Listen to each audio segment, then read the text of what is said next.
schließen wir das Ganze und werden uns erstmal um die Festnahme kümmern. Jetzt natürlich die Frage, er hat gekündigt, er ist nicht mehr dabei. Wird mir aber noch angezeigt als führender Ermittler. Ich schicke mal zu Barky und Austin hin. Und haben gleich einen versuchten Mord. Mannschaftswagen. Okay. Manchmal werden ihre Polizisten nur ein oder zwei Kriminelle festnehmen, aber wenn sie eine ganze Gruppe fassen, sollten sie besser einen Mannschaftswagen mitbringen. Wirklich professionelle Angestellte können ohne besonderes Fahrzeug zurechtkommen, aber die meisten Polizisten ziehen einen Mannschaftswagen vor, wenn die Situation nach einem verlangt. Schade, dass das Präsidium kein Geld für einen hat. Den müssen wir anscheinend dann beantragen. Bei der Stadtverwaltung. Also momentan noch ohne Mannschaftswagen. Erstmal durchlesen. Ein versuchter Mord. Ein Eiscremewagen hat einen Schuljungen angefahren. Der Rettungswagen war schnell vor Ort, aber der Junge wurde noch am Unfallort für tot erklärt. Die Anwohner der Gegend sind wütend und verlangen, dass der Fahrer des Wagens zur Rechenschaft gezogen wird. Er versteckt sich derzeit im Rettungswagen, während die Sanitäter versuchen, die Menge zu beruhigen. Die Situation gerät zusehends außer Kontrolle. Okay, und da können wir jetzt nur einen einzigen hinschicken. Obwohl wir Mannschaftswagen mitschicken könnten, können wir nur einen Polizisten hinschicken. Verstehe ich nicht ganz, aber okay.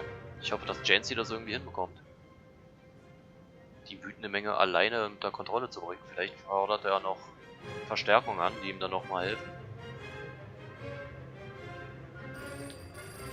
Und die Mafia braucht mal wieder unsere Hilfe. Jack, so ein schwarzer Gangster, hat einen unserer Läden überfallen. Das ist gerade zu viel für uns, selber darum zu kümmern. Können Sie aushelfen? Ja, wir müssen es ja leider. Fraser, Asano und Price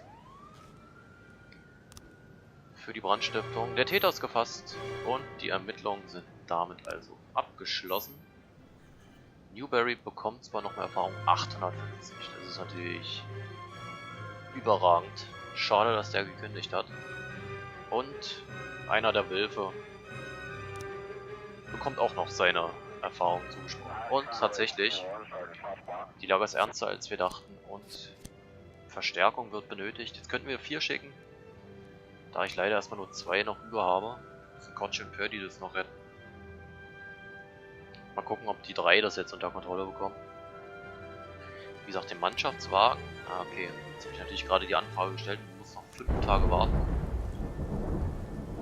Gucken, ob es vielleicht noch einen anderen Weg gibt. Ein Mafia-Auftrag. Die Mafia will am Gerichtsgebäude um 18:30 Uhr wieder was machen und wir würden wieder $6.000 bekommen, wenn wir mal die Füße stillhalten und nicht hinfahren. Jetzt habe ich die 18:30 Uhr, ja. Gerichtsgebäude 18:30 Uhr. Ist gemerkt. Eine Lärmbeschwerde in einer Sägemühle. Ein älterer Mann hat die Wachen angerufen und berichtet, dass aus der Sägemühle seit über einer Stunde grässliche Schreie dringen. Was zur Hölle geht da vor? Was muss man denn hier tun, um ein bisschen Schlaf zu bekommen? Ihr schaut besser mal nach. Klingt ja auch nach Mafia-Methoden eigentlich. Täter gefasst, Beamte unversehrt, Zivilisten unversehrt. Also die 3 haben Gott sei Dank ausgereicht. Jetzt haben wir also nur noch den Fall dort hinten. Und wir haben noch einen weiteren Auftrag, wo wir ein bisschen Geld verdienen können. Henry Sand. Oh, vielleicht der Bruder von dem Mafia-Boss. Mr. Boyd, ich leite eine große Fahrzeugflotte und will einen Kurs für meinen neuen Fahrer abhalten. Die müssen lernen, wie man sich auf der Straße richtig verhält, damit unsere Wagen für ihre Leute nicht verdächtig sind. Schicken Sie bitte 3 ihrer besten Beamten. Sie sollen den ganzen Tag mit meinen Leuten umherfahren und ihnen die Feinheiten des Verkehrsflusses und der Polizeiüberwachung beibringen. Ich habe von den Problemen Ihrer Einheit gehört, speziell von der überalteten Flotte an Polizeiwagen. Ich würde nur zu gerne einen Mannschaftswagen spendieren. Ah! Okay, also helfen wir ihm, hilft er uns. Also anscheinend wirklich der Bruder oder so vom Mafia-Boss. Also müssen wir ihn doch nicht bei der Stadtverwaltung beantragen, sondern kriegen ihn hoffentlich gleich geschenkt von der Mafia. Die Sägemühle wird durch einen umlaufenden Zaun von 3 Metern Höhe gestützt und die Tore sind von innen abgeschlossen. Aus dem Inneren sind Rufe zu hören. Mit dem Streifenwagen rammen, Tor aufbrechen und das Tor klopfen. Wir donnern durch. Ein Mann bedroht einen Jungen mit einer Kreissäge. Der Mann schreit hysterisch. Sich auf den Verbrecher eine Waffe bedroht einen mit einer Kreissäge. Wir erschießen ihn direkt. Täter gefasst. Beamte unversehrt, Zivilisten unversehrt. Na gut. Also haben wir ihn anscheinend nicht tödlich getroffen. Aber Fall beendet. Und ein Raub. Es ist ein Notruf von einer Nachtapotheke eingegangen. Ein Süchtiger versucht sich unerlaubt Zugang zu verschaffen. Er hat eine Apothekerin mit Gewalt bedroht und fordert, dass sie ihre Arzneimittelschränke öffnet. An der Nachtapotheke, die um 16:21 Uhr offen hat. Ja, wieder ein etwas größerer Fall. Schicken wir wieder 3 Beamtinnen, unsere 3 Besten. Ich müsste mal darauf achten, dass ich nicht beide beförderten Kollegen hinschicke, weil die, hat man ja vorhin mal gelesen, ja, machen die anderen Beamten auch noch besser. Und vielleicht sollte ich mal nur einen beförderten Beamten mit 2 nicht beförderten hinschicken. Ist wahrscheinlich das cleverste. Chef, wir sind mit denen umhergefahren und haben den dämlichen Fahrern die Grundlagen beigebracht. Heute sind wir fertig. Inzwischen hat Mr. Sand einen neuen Mannschaftswagen geliefert. Ein echt nettes Schätzchen. Viel zu gut für die Idioten, die wir damit fassen werden. Und der Mannschaftswagen. Hervorragend. Schauen wir uns das Ergebnis vom Raub an. Der Täter ist gefasst, Beamten sind unversehrt und Zivilisten ebenfalls unversehrt. Wir haben es jetzt 19 Uhr, noch 30 Sekunden. Ich warte jetzt mal und mache das dann wirklich so, dass ich nur Jancy oder Kochi hinschicke mit 2 anderen.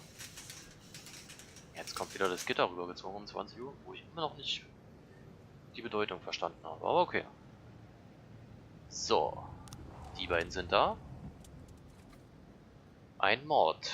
Während der Urteilsverkündung hat ein Serienmörder namens Albert Ramirez einem der Gerichtsdiener eine Waffe entrissen und sich, nachdem er mehrere Zeugen erschossen hat, im Gerichtssaal verbarrikadiert. Ein junger Stenograf wurde als Geisel genommen. Ja. Ohne Frage natürlich mit dem SWAT-Team. Und wir schicken bis auf Kochi alle hin. Ja. Mein Angriff im Wohngebiet? Doch, da bräuchten wir theoretisch auch 4 Beamte.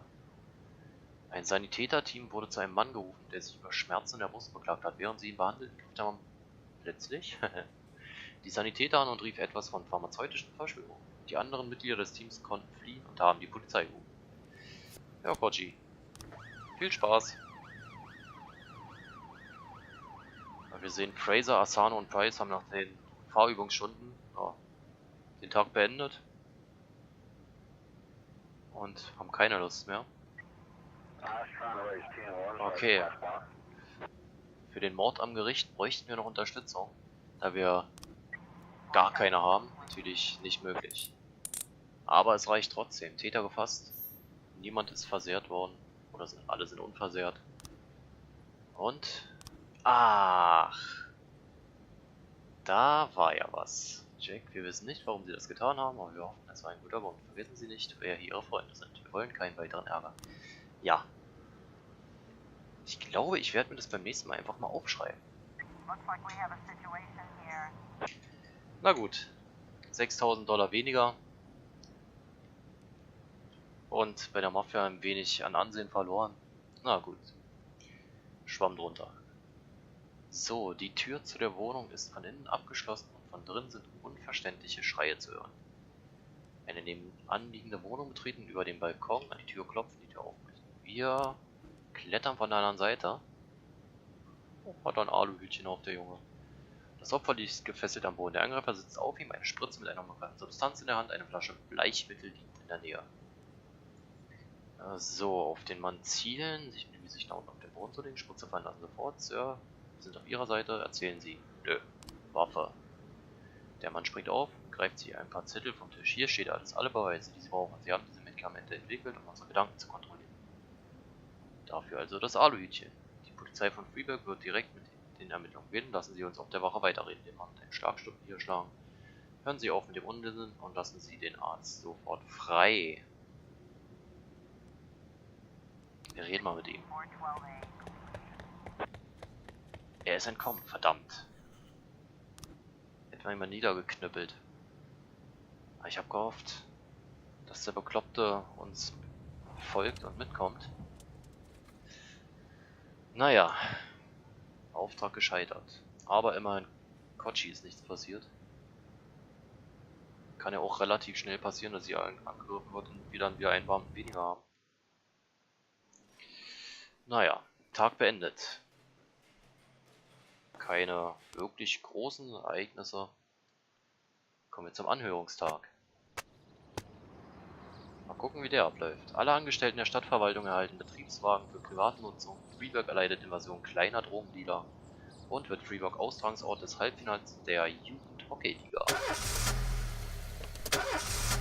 Nicht, dass wir da dann auch noch hin müssen, weil sich die Hockey-Zuschauer da die Köpfe hinschlagen. Oh, die Anhörung.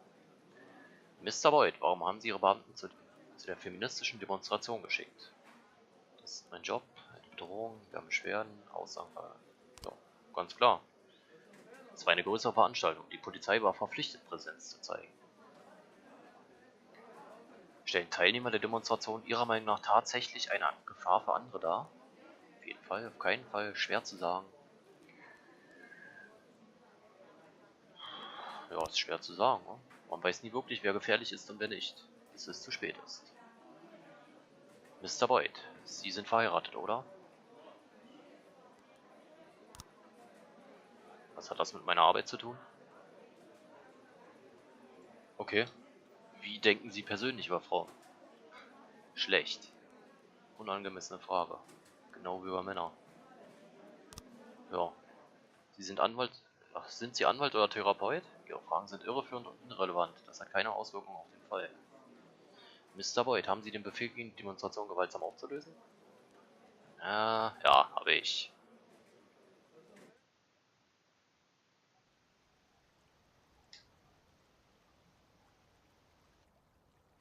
In my new role as corrupt official, I had to give up some of my favorite habits. I couldn't turn off my phone when my head ached. Couldn't sleep till noon on Saturday and let the rest of HQ take up the slack. No more days off to go fishing. But my weekly visit to the old colony club was more like tradition. One night a week, I absorbed cigar smoke, the vague smell of alcohol, the stench of urine, all mixed with toxic levels of old drunken belches. Same picture it was 30 years ago. Tradition's gotta be honored. And to stay faithful to the tradition, you've got to respect the standard rituals. When you're about to roll out of the club, you need to take a deep breath and count to 100. If your stomach doesn't do a backflip, you should be good to make it home. This time I only got up to 60. I was interrupted. Why? You look even better than you do on TV. There's nothing more impolite than approaching people in the alley at the old colony. This is the most private place in the city. All who enter here dirty their shoes with the most elite stream of vomit in Freeburg. This asphalt has been blessed by judges, lawyers, artists, businessmen, and all our politicians. Takes a lot of balls to crash the party. My head was a drunken haze, but I knew who he was. A cartoon gangster suit straight out of Dick Tracy. Fancy voice, fruit cologne, sassy strut. That's how the newspapers described Vikas Varga, rising star in Freeburg's criminal underworld. He appeared out of nowhere, and with the support of the local punks, Varga broke all the old rules of organized crime. He killed those who could not be killed, traded what could not be traded, and robbed those who could not be robbed. In just a single month, this man had gathered an incredible amount of power. He's been called everything from a clown to a madman to a criminal genius, and more often than not, he's called a low-class upstart short on ideas. But if Vargas was one of the old crime bosses, he'd have been cut into pieces and fed to the river. Look past this guy's arrogance, and there's something about him. The city is still deciding what to do with him. Meanwhile, he's burning down the houses of old city mobsters. Not the best time to talk, Mr. Varga. Well, you know my name. I'm flattered, although not very surprised, to be honest. I might be a little short on manners. Like they say in your fair city, with the right manners, you can go anywhere. Well, I don't want to go anywhere. I want to stay right here. Even the criminal world needs manners, Mr. Varga. And one of them is this. Don't interfere with a drunken cop who's trying to take a shit and puke at the same time. Oh, you exaggerate. But is Freeburg always so gentle with its officers? You've been a bit roughed up lately. I see you already know Freeburg quite well, Mr. Varga. Well, I love to learn and look around. But I do know that the inhabitants of this fair city should be friends, Jack. Maybe it's true I don't have the best manners. After all, it's only polite for friends to share their phone numbers.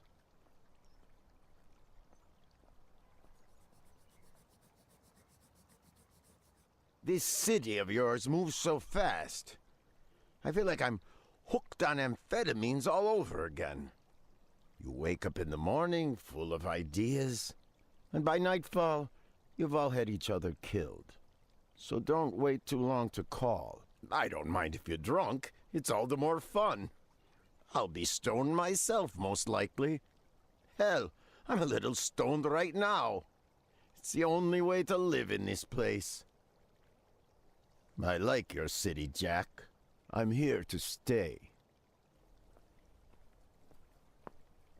If it weren't for the phone number written on my arm, I probably wouldn't have remembered the conversation in the morning. But there was no reason to worry. I'd be getting a reminder soon.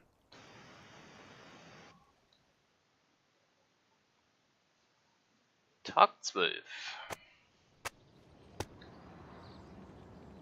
Ein orthodoxer Priester besticht Bürgermeister. Griechischer Priester wird Vorsteher der orthodoxen Kirche von Freeburg. Studenten melden sich freiwillig, um Bauern zu helfen.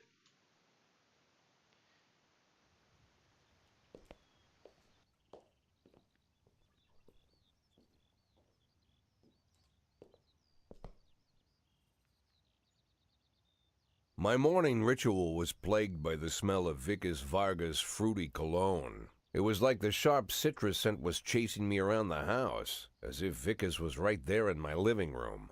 When I finally realized the smell was coming from a big basket of oranges, it didn't put me any more at ease. I'd opened my door to lots of threatening mail, evidence of criminal wrongdoing, even a dead ferret or two. But fruit? Never.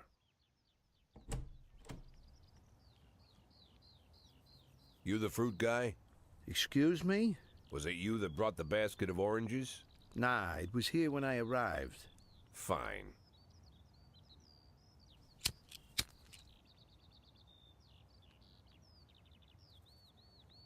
So who are you? Today, I'm your driver. And where are we driving? To work. That's it? Yeah, we have to make an important stop along the way. Where? The ranch. What ranch? Just the ranch. Fine. The morning seemed surreal, and I took in the magic. Why wreck it with meaningless chatter?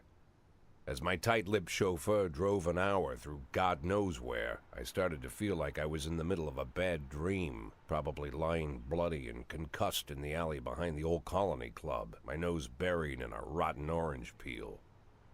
But no, this was no dream. The silence was real, the sound of the engine was real, the dust was real enough too. And there was the ranch over the horizon. It all seemed familiar.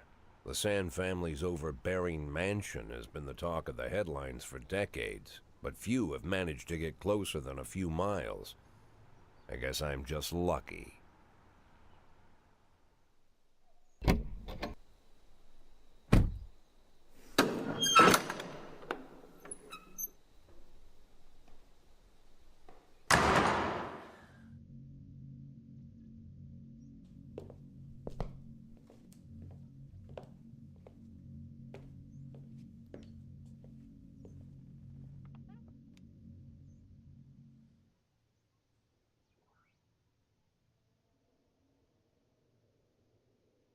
I didn't know you took private meetings, Mr. Sand.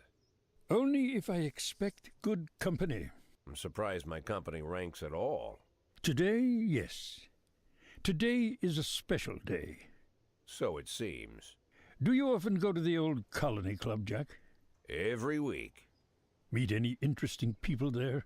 As a rule, no. Sometimes you make a date, right? Sometimes make new friends. Sometimes, I guess. But that's not why I go. And why? I consider it a hobby. A hobby. Do you know anything about my hobbies? Well, judging by the half-dozen animal skins I stepped on walking over here, it's not much of a reach to say you like hunting. Love it. Well, I say that now. It seemed so tedious when I was a child. Took ever so long. But now I'm older. I've developed a new talent. What talent is that? Patience. The will to wait for the right moment. Let's say you want a deer. You know, you deserve it. You've even decided what dishes its meat will go to and where you'll mount its horns. But to get that deer, you've got to wait. To sit in the bushes and stay nice and quiet. Professional hunters will tell you that the hunt is a rare craft. There are many rules. It's shrouded in mystery and ancient skill. Well, that's all complete nonsense. To get a deer, you just sit on the sidelines for a long enough time, pinpoint the moment when it's finally time to shoot. I learned the talent, Jack, but not like you, oh, Jack. You truly are the master. I don't understand. Oh, come on, Jack. I know about the 500,000. I know your plan. Kendrick told me everything. Needless to say, I'm impressed. While some people learn to hold their breath for minutes on end and not to rustle the leaves too loudly, why you decided to just become the foliage. You turned yourself into a bush, surrounded by deer who've been so fruitfully multiplying for decades. But all this time you've held your rifle at the ready. Forgive an old man his imagery, Jack. I've the heart of a poet, I confess. Look, I don't know what was said between you and Kendrick, but it sounds like you got it wrong. Oh, I think I understand everything just fine. And I think we understand each other quite well. Jack, in the coming war, we'll make excellent partners. What war? One war falls upon every generation. My grandfather drove out the Ambersons back when he was 27. My father destroyed that psychopath gangster, Maurice Bell, when he was a sprightly 30. At 69, I'd begun to think my war had passed me over. But my time has come at last. Tomorrow Vicus Varga declares war, and I'm obliged to answer. So, we're talking about Varga now. I don't know how he thinks. I don't even know whether he plans his actions or not. I can't divine his purpose. Hell, I don't even know where he comes from. He's a man not of our breed, wouldn't you say? But when he arrived here, I invited him in, told him we could work together. An official invitation penned in my own hand and written on some very expensive paper. And can you imagine his reply? A fruit basket. What sense can be made of such a message? I guess it means whatever you want it to. Precisely. I'm late for work, Mr. Sand. You know, Jack, I could just give you 500,000 right now, cash, whatever denominations you like. But I would never insult you so. If I went stalking my prey for so many years, I wouldn't want someone else to shoot it for me. I understand you, Jack, and I'll never ask you for anything that's contrary to your nature. Just think about our conversation. Think about it, and call me.